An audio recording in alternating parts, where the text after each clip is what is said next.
Okay guys, so now that we got our scene set up with all of our render elements, all of our elements from the Chaos Cosmos, our lighting, everything we need, I want to go through some render settings and then do the rendering and go over post-production methods right within the V-Ray frame buffer, so that we don't have to get into Photoshop and we don't do any post-production in another app. So everything can be based in Rhino, start to finish, model, rendering, post-production, save the image, and then you're done. So what I've done, what I have not gone over in a video yet, is how to do lighting. I've hosted my lights here, these little green boxes as you can see within my model. I've placed them and then I adjusted them to the angle of the slope of my ceilings. To place lights in Rhino, all you do is you select one of these lighting options. I would recommend using a rectangle light or a disc light. That's basically the two options, so IES light or a rectangle light. So when you click rectangle light, what it's going to ask you to do, it's going to ask you to draw the length of the light and then the width of the light, and there you have your light fixture. So in Rhino, it's always going to place on the ground plane. You'll have to lift this up and place the lights where you want them to go. A good idea is to open up the frame buffer and look at the lighting as you do it, but to adjust our lights in the asset editor, go under the lighting tab, so you have materials, right, lighting, geometries, render elements, and textures. Under the lighting tab, you can find your light here. Once you select it in the scene, it will be selected in the lights tab. You can change the intensity of it, turn that up to 50, 30, whatever you want. You can just set it at anything to start, and you'll see why in a little bit. You can change the size of the light just by dragging these sliders over here. You'll see the light is adjusting in size. And then what you can do once you have your lights set up, you can either copy them around or put up more lights if you want all your lights to be the same. I did, so I just used the same light over and over again. You can place as many different lights as you want. And then the last thing here is the directionality. So it's almost like a cone of light. So if you turn it up to 0.5, you see the cone of light changes even in the preview here. So 0.5 looks like that. A 1.0 would look like that, where it just goes straight down below. You definitely don't want that.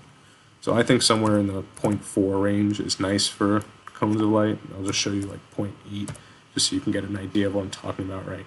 So it just brings it to a more defined point on the ground. And no light is ever really like a 0 like this. So I would put your lights on 0.4 to 0.6, something like that. You can change the color and texture of it. I recommend using the Kelvin scale at the bottom, so you can actually do lighting per Kelvin, which is good for real-world applications. You might have a lighting consultant who says, oh, all the lights are going to be at 5800 Kelvin. We can change these to 5800 Kelvin, and that will do the job. For now, I'm just going to keep it on 6500, but that's how you place lights in and edit them. It does take some working with to go in and place the lights how you want them, but it's well worth it at the end. I recommend having the V-Ray frame buffer turned on while you do this. I also went in, I imported a bunch of rocks from the Cosmos browser. I put some trees in the foreground for my imagery, people. This is our sky dome light here, and then all of our scatters that we went over in the last video. So our scene here, my scene is set to render, and before I go to render it, I got to look at my render settings. So I'm going to go into the asset browser. I'm going to go to render settings, and here we go. So I have CPU turned on. I'm doing a quality of high plus. This render will take a while at high plus. I think V-Ray renderings can go anywhere from 15 minutes to 5 to 6 hours, depending on the quality and how many render elements you have in and what it's rendering. So just be prepared for that, but you will get a nice product at the end. I have my exposure values turned on, depth of field is turned on, so that basically puts a blur. That puts a blur around everything that's not at the focal point, so you can pick your focal point. You pick point, click that, and then in your view you'll be able to select a point. So I selected something straight in the center of the camera here, right where we're looking in our 2-point perspective. And then this is more important than anything. You can do a really high quality rendering at a small size, but then when you expand it to either print it or put it on screen, it might be lower quality because the size wasn't right. So I'm rendering at 1920 by 1080. That's a normal 16:9 widescreen image, so that would appear very crisp and clear. across most platforms, TVs, computer screens, 11 by 17 sheets of paper, that kind of stuff. I've turned on the swarm, and these render parameters are based on the quality of the image. So if I turn this down to high, you see the max subdivs goes to 64 and the bucket size goes to 32. Same deal, still 32, but now 42 max subdivs. So high quality, 100 subdivs, that's good. Global Illumination is turned on. I do not have the volumetric environment because I'm not doing fog, and I've turned on the V-Ray denoiser. So once I have all those set up, I'm going to go into my rendered elements, and for me, I'm rendering the V-Ray atmosphere, the BackToBeauty layer, Global Illumination, and the LightMix. This LightMix here, this is the most important thing that you can render out. So if you right-click on your render elements and go down and select LightMix, if you do nothing else, I would definitely put this in.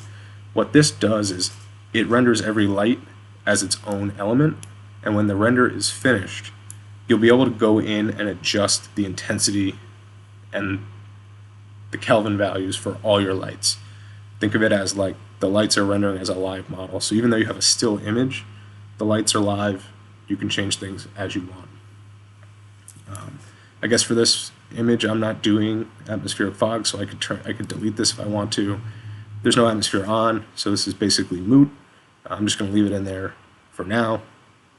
But once I have all my render elements set up and my render settings set the way I want them to be, I can close out of this and I can click the teapot, starts a rendering,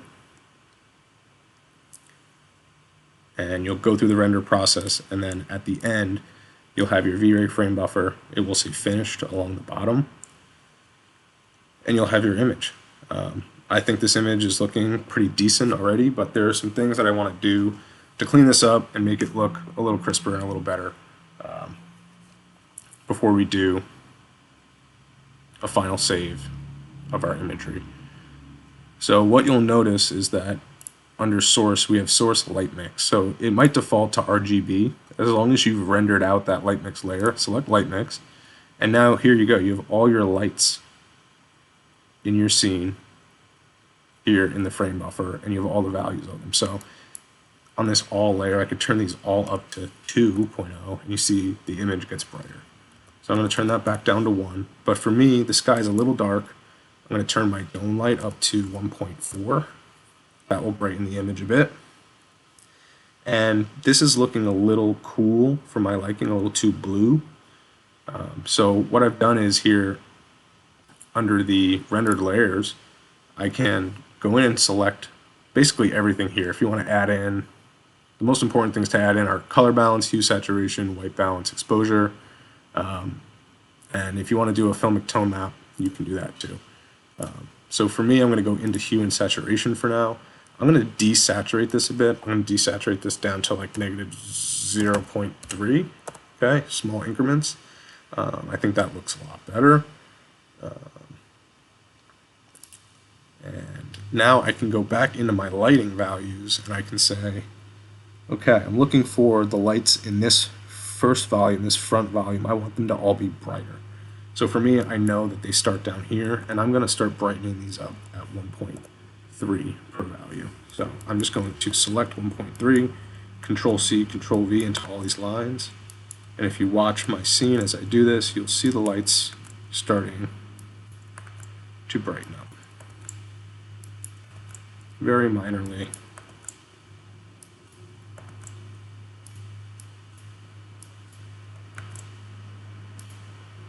But they are starting to brighten up. I'd like to see these bollard lights come up a little bit in brightness as well. So I'm going to search for these right now by entering these values. And so here you have rectangular light 2_3. I just turned that brightness up. I think that looks good.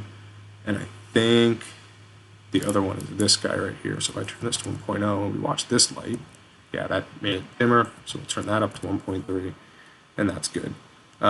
These lights in here, not in love with them, but they will do for now. Make the rendering look nice. So now that I've adjusted all my lights, my light settings, and I'm getting this image to start to look more like a dusk image, saturations are correct by my eye, I can do a final thing here. If I go to white balance, this is still looking a little cold. Depends on the time of year. I'd like this to read more like a fall or summertime image. So I'm going to increase the temperature slowly until I get it to a point where I think it looks nice, right? So this temperature slider, you can turn this all the way down. Makes it super blue, you can turn it all the way up. Might make it super orange depending on your image. But like if I go all the way up, that looks pretty nice. And if I even go to the middle, that's starting to look really way too blue. So I'm just going to keep going until that feels appropriate.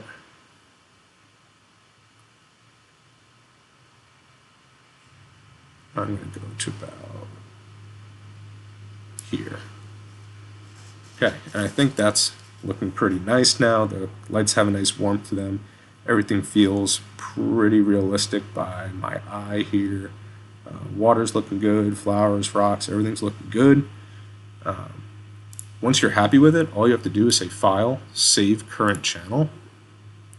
Save Current Channel. It'll save it as a PNG. I'm just going to save over render 1. Yes, I'd like to replace it.